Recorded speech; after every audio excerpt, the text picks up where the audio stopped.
Hi everyone. तो कैसे हैं आप सभी लोग। मैं आशा करती हूँ आप सभी लोग बिल्कुल स्वस्थ होंगे, बहुत जोरों शोरों से, पूरी ईमानदारी के साथ, पूरी मेहनत के साथ, पूरी शिद्दत के साथ अपनी अपनी एसएससी जेईई की प्रिपरेशन कर रहे होंगे। आज इस वीडियो में मैं डिस्कस करूंगी मेरे रिसोर्सेस, मेरी रूटीन और स्टडी मटेरियल, जो भी टेक्निक मैंने फॉलो की थी, how I cracked my SSC JEE 2017 examination. उसके साथ साथ मुझे 2 बार पेपर देना पड़ा। आई मीन फर्स्ट बार में मैं असफल रही, सेकंड बार में मैंने सफलता प्राप्त की। तो क्या डिफरेंसेस थे फर्स्ट ईयर की प्रिपरेशन में और सेकंड ईयर की प्रिपरेशन में। फर्स्ट ईयर की प्रिपरेशन में मैंने क्या गलतियां की जिसकी वजह से पहली बार में सिलेक्शन नहीं हुआ। उसके बाद जब दोबारा मैंने प्रिपरेशन किया तो उसमें क्या ऐसा अलग किया जिसमें कि सिलेक्शन हुआ। वो सारी बातें मैं आप लोगों को यहाँ पर आज डिस्कस करूंगी। आप सभी लोग, मैं आशा करती हूँ, किसी भी ब्रांच के हो, सिविल हो, मैकेनिकल हो, इलेक्ट्रिकल हो, किसी भी ब्रांच से आप प्रिपरेशन कर रहे हो, इस वीडियो को एज अ रेफरेंस आप ले सकते हो और आप देख सकते हो कि यहाँ पर आप जो प्रिपरेशन कर रहे हो, आप जो ट्रिक्स फॉलो कर रहे हैं, आप जो रूटीन फॉलो कर रहे हैं, आपका रूटीन और मेरे रूटीन में क्या अंतर रहा और मैंने किस तरीके से क्या क्या चीज़ों को फॉलो करके यहाँ पर एसएससी जेईई एग्जाम को क्रैक किया था। वन मोर इंपॉर्टेंट थिंग, मैं यहाँ पर सिर्फ वही बात डिस्कस करूंगी जो मैंने खुद फॉलो की थी। ऐसी कोई भी बात जो मैंने फॉलो नहीं की थी जो अनरियलिस्टिक है। ऐसा होता है ना, बहुत सारे लोग बिना सोचे समझे आपको कह देते हैं 20 घंटे पढ़ लो, इतने घंटे पढ़ लो, उतने घंटे पढ़ लो। आपको समझ में आता है कि ये रियलिस्टिक नहीं है करना, हो सकता है आप उसे कर ही नहीं पा रहे हो। तो मैं यहाँ पर वो बातें करूंगी जो मैंने एक्चुअली में फॉलो किया है, जिन्हें मैंने एक्चुअली में अपनी रूटीन में रखा है। और लेट मी टेल यू, मैं एक बहुत ही एवरेज स्टूडेंट रही हूँ अपने टाइम ऑफ प्रिपरेशन के वक्त। I am not a super duper talented students, है ना। मैं उन स्टूडेंट्स में नहीं रही हूँ, मैं उन स्टूडेंट्स में रही हूं जिन्हें एक बार में समझ ना आकर के 2 बार 3 बार रगड़ना पड़ता है तब जाकर के समझ में आता है। ऐसे बहुत से स्टूडेंट होंगे जिन्हें एक ही बार में समझ में आ जाता है, रिवीजन करने की जरूरत नहीं पड़ती है और उनका सिलेक्शन हो जाता है, क्वेश्चंस भी उनके सॉल्व हो सकते हैं। बट इस वीडियो में मैं उन स्टूडेंट्स, सुपर डुपर टैलेंटेड जो स्टूडेंट्स हैं, उनकी बात नहीं करूंगी। मैं अपने जैसे एवरेज स्टूडेंट्स की बात करूंगी जिन्हें बहुत रगड़ना पड़ता है, बहुत घिसना पड़ता है, हिट ट्रीटमेंट करना पड़ता है, तब जाकर के चमक आती है, तब जाकर के सिलेक्शन होता है, तब जाकर के रिजल्ट निकल के आता है। So let me start the video. यहां पर जितने भी स्टूडेंट्स हैं, सबसे पहले उनमें सारे स्टूडेंट्स को 2 कैटेगरी में बांटना चाहती हूँ, ठीक है। यहाँ पे जितने भी स्टूडेंट्स हैं वो सारे एक ही कैटेगरी में लाई नहीं करेंगे। ऐसे बहुत सारे स्टूडेंट्स होंगे जिनका अभी तक में सिलेबस कंप्लीट नहीं हुआ होगा। कुछ ऐसे स्टूडेंट्स होंगे जो रिपीट कर रहे होंगे, सिलेबस पूरा कंप्लीट है, तो उन्हें क्या फॉलो करना चाहिए। सो लेट्स स्टार्ट, है ना। देखो यहाँ पे कैटेगरी ऑफ स्टूडेंट्स में completed the syllabus and not completed the syllabus. सबसे पहले मैं इन कैटेगरी के स्टूडेंट्स के बारे में बात करूंगी, उन्हें क्या करना चाहिए। जिन्होंने अपना सिलेबस कंप्लीट नहीं किया है अभी तक में, अभी सिलेबस कंप्लीट कर रहे हैं साथ साथ में और उन्हें एग्जाम में भी अपीयर करना है। एंड देन मैं बात करूंगी उन स्टूडेंट्स के बारे में जिन्होंने सिलेबस को कंप्लीट कर लिया है, ठीक है। तो फर्स्ट हम इस वाली कैटेगरी के स्टूडेंट्स में आगे बढ़ेंगे, ठीक है। How to cover the syllabus. सबसे पहले यार आपको पता होना चाहिए कि अगर आप इस समय पे सिलेबस कवर कर रहे हैं तो किस तरीके से, how to cover the syllabus effectively, सारी चीजों को एक साथ लेकर के आप सिलेबस को कैसे कवर कर सकते हो, ठीक है। सबसे पहले डियर देखो, आपको देख लेना है कि अब आपके पास कितने सब्जेक्ट्स बाकी हैं, है ना। कितने सब्जेक्ट्स बाकी हैं। मान लीजिए आपके पास टोटल 15 सब्जेक्ट्स हैं। उन सब्जेक्ट्स में आप उन सब्जेक्ट्स को अलग रख दो जो आप पढ़ चुके हो, जिन्हें आपने कंप्लीट कर लिया है, एक बार पढ़ लिया है, और उस सिलेबस को अलग कर लो जिसने आपने बिल्कुल भी नहीं पढ़ा है। तो आपको टारगेट सेट करना पड़ेगा। मान लीजिए आपके पास 4 सब्जेक्ट बचे हैं, 6 सब्जेक्ट बचे हुए हैं। मैं 2024 वाले स्टूडेंट्स की बात कर रही हूँ। और अगर आप 2025 की प्रिपरेशन कर रहे हैं तो हो सकता है आपने बिल्कुल भी सिलेबस कवर नहीं किया हो, ठीक है। तो पहले आपको टारगेट सेट करना है कि जो भी सिलेबस लेफ्ट आउट है उसको आप कितने आवर्स में या कितने आवर्स, फॉर एग्जाम्पल अगर आप ये कहते हो कि एक सब्जेक्ट है, मैंने 100 घंटे में क्लासेस लेनी है 100 आवर्स में, एंड उसके बाद इतना रिवीजन करना है, इतने क्वेश्चन करने, तो आपको एक टारगेट सेट करना पड़ेगा कि भाई कितने आवर्स लगेंगे, प्लस उन आवर्स को आप कितने दिन में दोगे। फॉर एग्जाम्पल अगर आपके पास 5 सब्जेक्ट बाकी रह गए हैं तो आपको ये देखना होगा कि आप उसे 2 वीक्स में कंप्लीट कर लोगे, 15 डेज में कंप्लीट कर लोगे, या आप उसे 1 महीना लगाओगे, 2 महीने लगाओगे। आपको सबसे पहले बेटा अपना टारगेट कंप्लीट करना है। 2025 वाले स्टूडेंट्स अपना अलग टारगेट कि हाँ भाई 6 महीने लगेगा, 9 महीने लगेगा, या 2024 के जो बच्चे हैं थोड़े बहुत सिलेबस बचा है तो 1 महीना लगेगा या 15 दिन लगेंगे, 20 दिन लगेंगे, आप वो टारगेट सेट कर लीजिए। उस टारगेट के साथ साथ आपका जो रूटीन है आपको यहाँ पर बाइफरकेट करना है। मैं हमेशा बिलीव करती हूँ टारगेटेड स्टडी करना। आपको समझ में आना चाहिए what is targeted studies, what are hourly studies. Hourly studies वो स्टडीज होती हैं जिसमें आप कहते हो कि हाँ भाई मैं दिन का 15 घंटे पढ़ूंगा, बट मैं इस वाली स्ट्रैटेजी पे बिलीव नहीं करती हूँ, क्योंकि मैं यहाँ पे अपना खुद का एक्सपीरियंस बता रही हूँ। I have always believed in targeted studies. Targeted studies का मतलब अगर मेरे पास 5 सब्जेक्ट बाकी है तो मैं ये मान के चलूंगी कि 4 दिन में मैंने एक सब्जेक्ट कंप्लीट कर लेना है, अगले 4 दिन में मैं ये सब्जेक्ट कंप्लीट कर लूंगी, अगले 4 दिन में मैंने ये सब कंप्लीट कर लेना है, टारगेट बना लेना है, ठीक है। पर यस, जो आप सब्जेक्ट के कंप्लीशन का टारगेट बनाए ना, उसके साथ साथ आपको अपने टाइम में डेली रिवीजन, है ना, डेली रिवीजन किसका, जो कंप्लीट हो चुके हैं सब्जेक्ट्स, राइट। आप कह लो कि दिन में 1 घंटा मैं रिवाइज करूंगा, मैं ये वाला सब्जेक्ट रिवाइज करूंगा, फिर इस दिन मैं ये वाला सब्जेक्ट रिवाइज करूंगा, because you have to stay in touch with all the subject. किसी एक सब्जेक्ट से सिलेक्शन नहीं होना है ना, सारे सब्जेक्ट को जब आप एक साथ लेके चलोगे तो सिलेक्शन होगा। तो सब्जेक्ट कंप्लीट करने के साथ साथ आपको कुछ अमाउंट ऑफ टाइम, देखो मैक्सिमम एनर्जी आपको सिलेबस कंप्लीट करने में ही लगानी है, ठीक है। लेकिन मान लीजिए आपने सिलेबस कंप्लीट करने में मैक्सिमम एनर्जी लगा दी है, मैक्सिमम टाइम लगा दिया है, बट 2-4 घंटे जो एक्स्ट्रा बचे हैं उसमें आप डेली रिवीजन करोगे और you will stay in touch with all the subject जो आप कंप्लीट कर चुके हो बेटा, ठीक है। ऐसा ना हो कि आप आगे बढ़ते जा रहे हो, पीछे का साफ होता जा रहा है। अगर ऐसा हो रहा है तो ये जो पीछे तुमने पढ़ने की मेहनत की है ना, वो शून्य है बेटा, वो शून्य है, वो आप उसको एग्जाम तक कैरी नहीं कर पाओगे। तो you have to stay in touch with each and every subject on daily basis. आप टारगेट बनाइए, आज ये 1 घंटा पढ़ूंगा, आज ये, कल ये 1 घंटा, कल परसों 1 घंटा, ऐसे आप बिल्कुल एक टारगेट बना लीजिए। उसके साथ साथ आपको समय निकालना है प्रैक्टिस करने का भी। जैसे कि मान लीजिए अगर मैं मैकेनिकल की बात करूं, आप कोई भी सब्जेक्ट पढ़ रहे हो, फॉर एग्जांपल आप प्रोडक्शन पढ़ रहे हो, थर्मोडायनेमिक्स आप कंप्लीट कर चुके हो, तो थर्मोडायनेमिक्स का आप ये कह सकते हो 30 मिनट रिवीजन करूंगा, 30 मिनट क्वेश्चन सॉल्व करूंगा, 30 मिनट में मैं खींच करके 20 क्वेश्चन भी अगर सॉल्व कर लूंगा तो भी मेरा एक अच्छा खासा रिविजन हो जाएगा। इससे क्या है कि आप पीछे जो कंप्लीटेड सब्जेक्ट है उसको कैरी ऑन करते रहोगे। देखो यार, जो बच्चे इस समय सिलेबस कंप्लीट कर रहे हैं ना, उनके लिए सबसे बढ़िया और इम्पॉर्टेंट पॉइंट है टाइम मैनेजमेंट, है ना। आपको ना फ्लिप करना आना चाहिए। 4 घंटे ये पढ़ूंगा, फिर उसके बाद ये पढ़ूंगा, फिर इसके बाद ये करूंगा, फ्लिप करना आना चाहिए।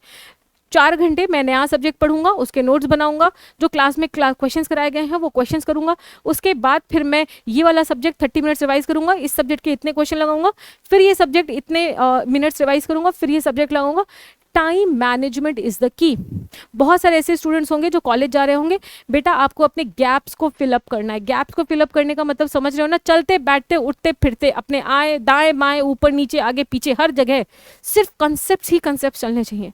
आपके दिमाग में सिर्फ एक बात चलनी चाहिए कि आज अगर मैम ने या सर ने ये पढ़ाया था तो ये कैसे हो गया, अरे वो पढ़ाया था तो उसका फॉर्मूला क्या है। इवन आप वॉशरूम भी जा रहे हो ना बेटा, वहां पर भी आपको सोचते रहना है कि stress upon strain equal to Young's modulus होता है, तो ये प्रोपोर्शनैलिटी है, ये ऐसा है, ये ऐसा है। इसका मतलब क्या है? इसका मतलब ये है कि आप किसी चीज के साथ इश्क कर रहे हो। समझ रहे हो बात को?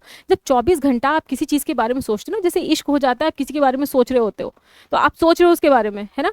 तो आप सोच रहे हो, आपका समय जा रहा है, आपको पता नहीं लग रहा, आप बैठे हो अपने घर पे हो, लेकिन आपका दिमाग हर वक्त वहीं पर है।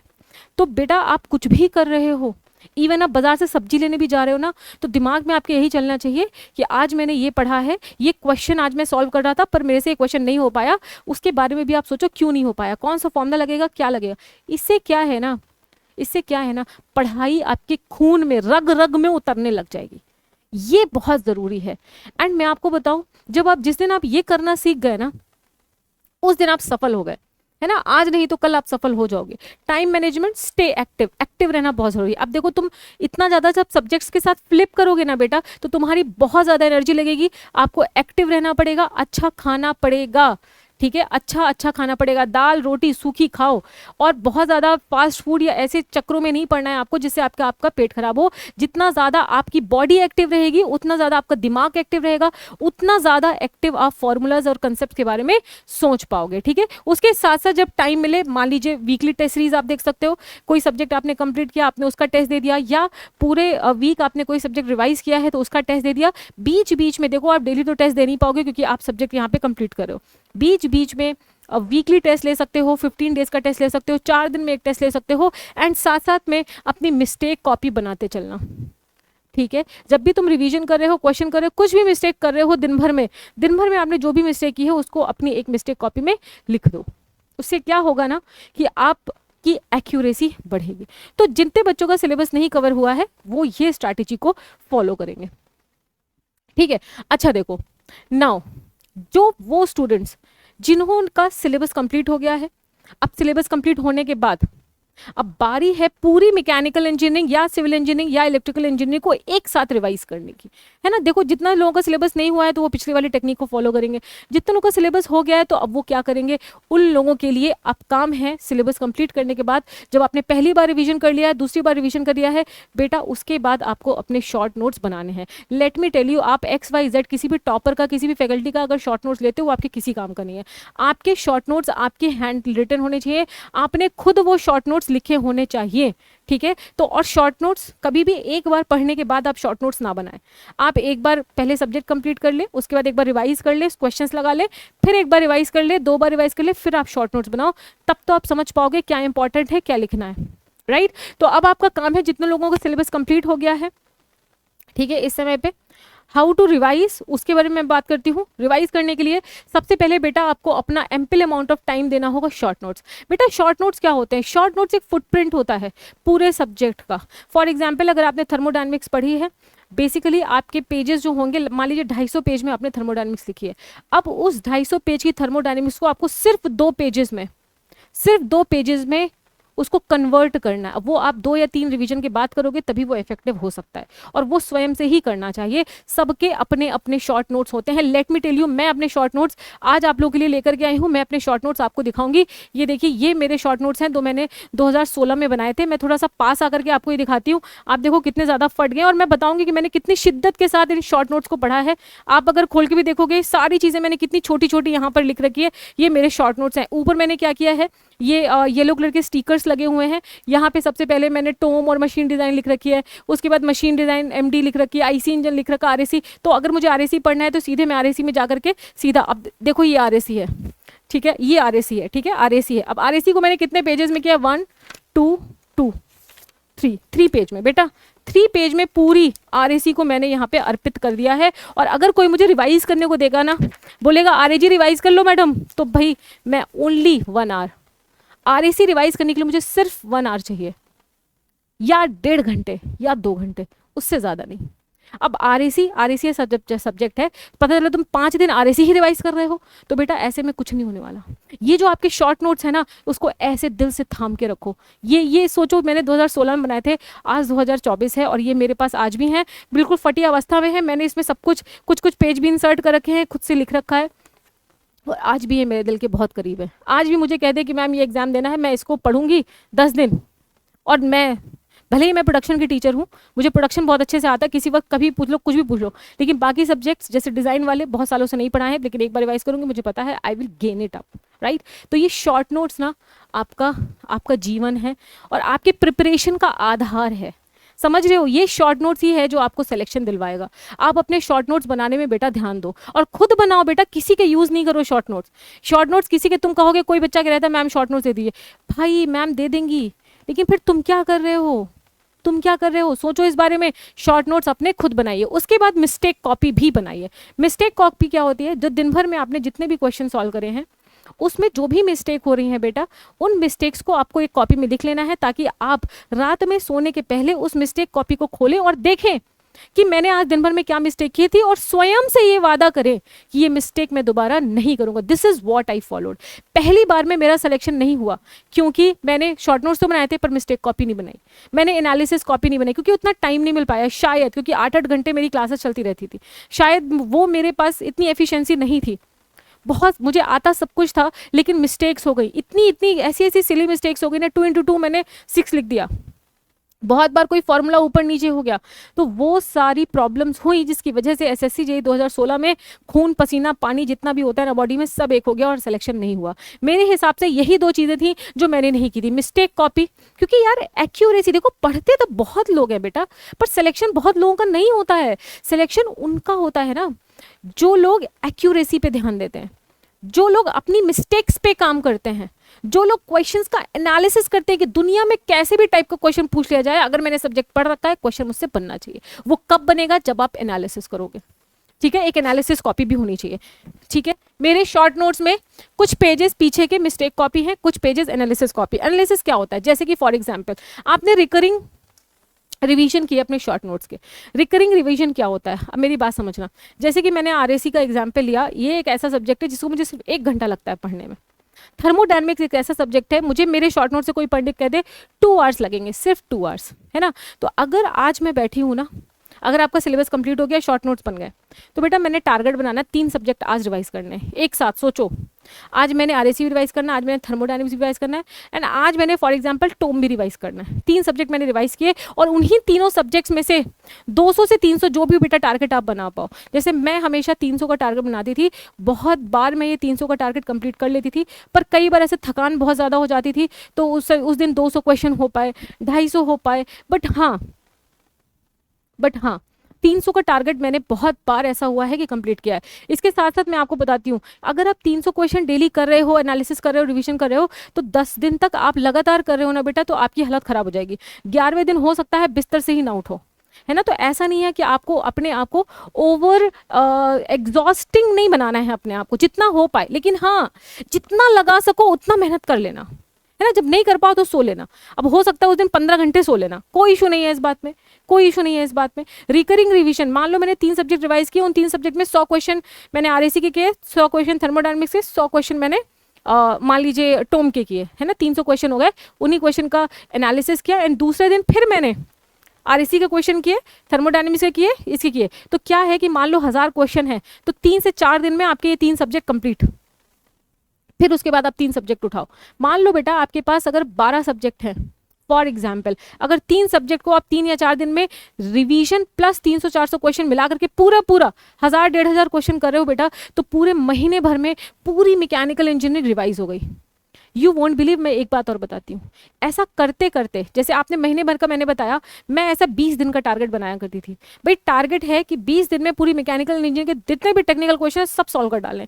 और देखो, बार बार क्वेश्चन सॉल्व करने का सिंपल मतलब ये है कि जो क्वेश्चन आपसे पहली बार में बन गया है, उसी क्वेश्चन को आप बार बार ना करें, है ना। एनालिसिस बेटा करना ही इसीलिए होता है। मान लो आपने क्वेश्चन सॉल्व किए 300 में मान लो 50 क्वेश्चन नहीं बने और 25 क्वेश्चन गलत हो गए, इन्हीं क्वेश्चंस को आप टिक कर लो, है ना। और जब दोबारा सॉल्व करो तो इन्हीं क्वेश्चन को सॉल्व करो। इनमें से जो 225 क्वेश्चन है 300 में से 75 तो गलत हो गए या नहीं आए, 225 क्वेश्चन आपको दोबारा बार में सॉल्व नहीं करने। उससे क्या है, टाइम बचेगा। और आपको ये क्वेश्चन जो गलत हो गए हैं, जो नहीं बने, इन्हीं के ऊपर फोकस करना है बेटा। समझ रहे हो बात को? जो क्वेश्चन नहीं बने या आपके गलत हो गए, इन्हीं क्वेश्चन में फोकस करना है। एंड रिवीजन का मतलब आपको इन क्वेश्चंस का रिवीजन भी करना है, और एनालिसिस कॉपी में लिख भी लेना है, ये क्वेश्चन गलत हुआ तो क्यों गलत हुआ, कैसे गलत हुआ, क्या गलत, फॉर्मूला गलत लगा दिया, कैलकुलेशन गलत कर दिया, क्या था, थ्योरी नहीं आ रही थी तो फिर से उठा के अपनी कॉपी पढ़ो। यही करना है आपको। अब मैं आपको बता दूं, ये करते करते ना आपकी ऐसी, अभी जैसे एग्जाम पास आएगा, मान लो आपका एसएससी जेईई का पेपर 5 जून को है, तो बेटा अगर आप 1 जून को बैठोगे अपनी शॉर्ट नोट्स लेके, 1 2 3 दिन में अपने पूरे शॉर्ट नोट्स पढ़ डालोगे। मैं आपको बताऊं, जब मैं प्रिपरेशन करती थी दूसरे साल की प्रिपरेशन में, मुझे पूरे 2 दिन लगते थे, ठीक है, बैठ करके अपने पूरे शॉर्ट नोट्स पढ़ लेने। मतलब कि 2 दिन में मैंने पूरी मैकेनिकल इंजीनियरिंग के पूरे फॉर्मूले, पूरी थ्योरी रिवाइज कर डाली। समझ रहे हो आप बात को? इस तरीके से आप एग्जाम के पहले 2 दिन में रिवाइज करके अब ये आपके ऊपर डिपेंड कर, कोई हो सकता है सुपर फास्ट हो, 1 दिन में कर ले, मैं हो सकता है 2 दिन में कर पा रही हूँ, आप हो सकता है 3 दिन में कर पाओ, कोई इशू नहीं है। 3 दिन में कर पा रहे हो पर कर रहे हो ना, इंपॉर्टेंट ये है, ठीक है। इसके साथ साथ जब आप किसी सब्जेक्ट को रिवाइज कर रहे हैं तो बेटा टेस्ट देना ना भूलें। After every revision you have to give test. आपको टेस्ट देना है हर रिवीजन के बाद। टेस्ट की भी एनालिसिस करनी है, रिवीजन करना है, और अपने मिस्टेक कॉपी, एनालिसिस कॉपी को हर वक्त अपडेट करते रहना है। जितनी बार आप नए नए क्वेश्चन सॉल्व करोगे, उन सारे क्वेश्चंस में आपको अपनी mistake copy and analysis copy को अपडेट करते रहना है। And let me tell you, this is what I did in second year of preparation. मैंने जब दोबारा प्रिपरेशन की, सारे सब्जेक्ट्स ऑलरेडी पढ़े हुए थे, सिर्फ क्या किया, शॉर्ट नोट्स को और अच्छे से अपडेट किया और यही फॉलो किया। 1 दिन में मान लीजिए मैंने एक सब्जेक्ट उठाया, 2 घंटा रिवाइज किया, 300 क्वेश्चन सॉल्व किए, एनालिसिस किया, पूरा दिन भर का समय लग गया। ऐसा करते करते अगर 12 सब्जेक्ट है, 12 दिन कर रहे हो, 12 दिन लगेंगे आपको, ठीक है। फिर आप देखो, आप इसी को रिकरिंग तरीके से करते रहिए, टेस्ट देते रहिए, आप खुद देखोगे आपका लेवल यहाँ से यहाँ, यहाँ से यहाँ, यहाँ से यहाँ, ऐसे ऐसे बढ़ता जाएगा। दिन प्रतिदिन जो आप ये फॉलो करोगे, दिन प्रतिदिन बेटा आपका जो लेवल है वो बढ़ेगा। और this is what I did in second day of preparation. सच्चाई से बता रही हूँ, ईमानदारी से बता रही हूँ, उसमें 1% का इधर उधर मैंने नहीं किया है। मेरे पास एक 10 बाई 10 का कमरा था, मैं दिल्ली में रहती थी, एक चेयर एक टेबल रख रखी थी, और उसी चेयर और टेबल के साथ दिन भर, कब रात हुई, कब दिन हुई, कब शाम हुई, कब क्या हुआ, कुछ नहीं पता, बस ये पता है, बस ये पता है। रिकरिंग तरीके से बेटा, मैं ये बिलीव करती हूँ, मैंने 3 से 4 महीने किया। जब पहली बार में सिलेक्शन नहीं हुआ ना 2016 में, मैंने बस ठान ली थी ये करना है। 4 महीने बाद टेस्ट में ऐसा नंबर आना शुरू हो गया, I was always in top 10, top 50। Top 50 से ऊपर तो मैं कभी गई ही नहीं, टेस्ट में हमेशा ही टॉप 10 में मेरा हमेशा नाम रहता था, और आई न्यू की सिलेक्शन होगा, है ना। 3 से 4 महीने में मेरा लेवल जो सिलेक्शन नहीं हुआ था ना, वो यहाँ से यहाँ पहुँच गया। पर ये सब मैंने किया था after completing the complete syllabus. पूरा सिलेबस हो गया था, एक बार पेपर दे लिया था, सिलेक्शन नहीं हुआ था, डिमोटिवेट हो गई थी, पर खुद को उठाया और दोबारा में ये किया था, सिर्फ यही किया था। फुल ईमानदारी के साथ बता रही हूँ मैं, ठीक है। अब आप देख लेना आप इसको किस तरीके से हैंडल करते हो। अच्छा, एक चीज़, बहुत सारे स्टूडेंट्स पूछते हैं कि भाई रिसोर्सेज क्या थे मेरे, ये 300 क्वेश्चन लाती कहाँ थी मैडम, आप कहाँ से ले आती थी। मैं आपको बताती हूँ। सबसे पहले देखो, फॉर एग्जाम्पल आप किसी भी इंस्टीट्यूट में पढ़ रहे हो, जैसे अगर आप पीडब्ल्यू में पढ़ रहे हो, मैं पीडब्ल्यू में पढ़ा रही हूँ तो मैं उसका एग्जाम्पल ले रही हूँ। अगर आप पीडब्ल्यू में पढ़ रहे हो बेटा, तो क्लास प्रैक्टिस क्वेश्चन होते हैं, आपको पता है। जिस भी फैकल्टी से आप पढ़ रहे होगे, सारी फैकल्टीज क्लास प्रैक्टिस क्वेश्चन देते हैं, बहुत क्वेश्चन इसमें होते हैं। फिर जो डीपीपी होती है उसमें भी क्वेश्चन होते हैं। उसके बाद सबसे पहले ये कंप्लीट करना है आपको बेटा, उसके बाद आपको जेई के क्वेश्चंस करने हैं, ठीक है। प्रीवियस ईयर जेई, जितने भी जूनियर इंजीनियर के जो भी एग्जाम होते हैं पूरे देश भर में, उन सबका प्रीवियस ईयर उठा लेना है। उसके बाद प्रीवियस ईयर एई वाला ले लेना है। देन आप गेट में जाओगे। अच्छा, गेट में सारे नहीं करने, 1 मार्क वाला करना है आपको, प्लस फ्यू क्वेश्चंस आपको 2 मार्क के करने, पर पूरे 2 मार्क के नहीं करने, ठीक है। देन ईएससी में भी बेटा 70 से 80% ही क्वेश्चन करने, पूरा नहीं करना, बिकॉज सिलेबस पूरा मैच नहीं करेगा। देन सीएससी समझ रहे हो ना, सिविल सर्विसेज एग्जामिनेशन होता था, उसमें भी टेक्निकल पूछा जाता था, उसके भी प्रीवियस ईयर अवेलेबल है मार्केट में, आप देखोगे। उसके बाद आईएसआरओ का पेपर होता है, डीआरडीओ, पीएस, ये सब मिला लोगे ना बेटा, बहुत क्वेश्चन है, 30-40 हज़ार क्वेश्चन तो एवं ही हो जाएंगे, मैं आपको गारंटी दे रही हूँ। बहुत ज़्यादा क्वेश्चन अवेलेबल हैं, आप अगर करने बैठोगे ना, यही है। इसके अलावा किसी भी लोकल ऑथर की किताब लेने की कोशिश में नहीं रहिएगा, क्योंकि बहुत बार सोल्यूशन गलत होता है, आंसर गलत होता है, आप परेशान हो जाओगे। आप सिर्फ प्रीवियस ईयर ही इतना, आप सोचो ना पेपर्स कब से हो रहे हैं, 20-20 साल, 25-25 साल पुराने पेपर्स अवेलेबल हैं, राइट। समझ रहे हो, आप सबको करने बैठोगे तो आपको किसी भी लोकल ऑथर की किताब लेने की जरूरत नहीं है। हाँ, किसी स्टैंडर्ड बुक को आप ले सकते हो, या स्टैंडर्ड रिसोर्सेज को ले सकते हो, जो कि ये वाले प्रीवियस ईयर पेपर्स को प्रोवाइड कर रहे हैं। उसके अलावा बेटा, अगर आपने इधर उधर जाने की कोशिश की, तो आजकल तो क्या है ना कि कोई भी बुक बना देता है, और उसमें इतनी मिस्टेक्स होती हैं कि स्टूडेंट्स, अच्छे खासे स्टूडेंट्स कंफ्यूज हो जाते हैं, फिर उसमें आपका बहुत टाइम जाएगा, ठीक है। सो ये रिसोर्सेज रहे हैं, and let me tell you, मैंने सिर्फ यही रिसोर्सेज फॉलो किए। उसके अलावा मैंने आईएसआरओ का रिटन एग्जाम 2 बार क्वालिफाई किया है, गेट भी मैंने क्वालिफाई किया है, फिर आईआईटी दिल्ली से मास्टर्स किया है, एसएससी जेई क्वालिफाई किया है। ये सारे एग्जाम्स मैंने सिर्फ इन्हीं से फॉलो कर लिया है, कुछ और करने की आवश्यकता नहीं। इनके साथ साथ आप 1-2 इंस्टीट्यूट, 3 इंस्टीट्यूट की टेस्ट सीरीज ले सकते हो, और वहां से आपको कुछ नए क्वेश्चंस मिलते रहेंगे। तो यही रिसोर्सेज हैं। हाँ, जब ये कर लेना, फिर आप किसी लोकल ऑथर पे जाने की कोशिश करना, पर ना ही जाना तो अच्छा है, इसी में ही आप इंप्रूव करो, क्योंकि SSC JE exam is all about repetition. वही क्वेश्चन रिपीट होता है बेटा, बहुत बार तो एग्जैक्टली सेम क्वेश्चन आ जाता है। 2017 में खोल के देना, मैं एग्जाम्पल बताती हूँ, थर्मोडायनेमिक्स का गेट का 2 नंबर का क्वेश्चन एग्जैक्टली छपा हुआ था, कुछ भी नहीं चेंज किया। अब जिसने गेट नहीं किया होगा वो 2 मिनट लगाएगा उसको सॉल्व करने के लिए, बट जिसने गेट प्रीवियस ईयर किया उसको आंसर याद है, टिक करके आगे बढ़ जाएगा, and I was that person, ठीक है। तो आपको जब करना है ना, इतनी घनिष्ठ लेवल की, मतलब इतनी भयंकर लेवल की प्रैक्टिस कर लो कि कोई तुम्हें मात ना दे पाए। कोई भी एग्जामिनर कैसे भी पेपर बना ले, तुमसे वो होना चाहिए। This is what you should target, ये आपका टारगेट होना चाहिए, एंड यही एनर्जी के साथ आपको टारगेट करना चाहिए। तो ये मेरे रिसोर्सेज थे बेटा, आप लोग इसी रिसोर्सेज को फॉलो कर सकते हो। अच्छा, मैं एक चीज और कहना चाहती हूँ, मेरी फर्स्ट ईयर की प्रिपरेशन और सेकेंड ईयर की प्रिपरेशन में जो मेजर डिफरेंस था ना बेटा, वो डिफरेंस ये था कि पहले ईयर की प्रिपरेशन, मुझे ऐसा लगता है कि कहीं ना कहीं मेरे दिमाग में ये था कि मैं सब्जेक्ट कंप्लीट कर रही हूँ, क्लास में अच्छे से पढ़ रही हूँ, तो मेरा सिलेक्शन हो जाएगा। But competitive examination is not all about कि आप क्लास में कितना अच्छे से पढ़ रहे हो, इट्स ऑल अबाउट कि क्लास के बाद वो अपना टाइम मैनेजमेंट करके कितना ज़्यादा रगड़ रहे हो अपने आप को, ठीक है, इट्स ऑल अबाउट दैट। जो सेकेंड ईयर की प्रिपरेशन थी, मैंने ना कोई रिलेशनशिप देखा, ना फैमिली देखी, ना कोई दोस्त यार देखा, ना दिन देखी ना रात देखी, सिर्फ किया था तो क्या किया था जो मैंने यहाँ पे सारांश बेटा आपको बता दिया है, बस यही किया था, कुछ नहीं किया सेकेंड ईयर की प्रिपरेशन में।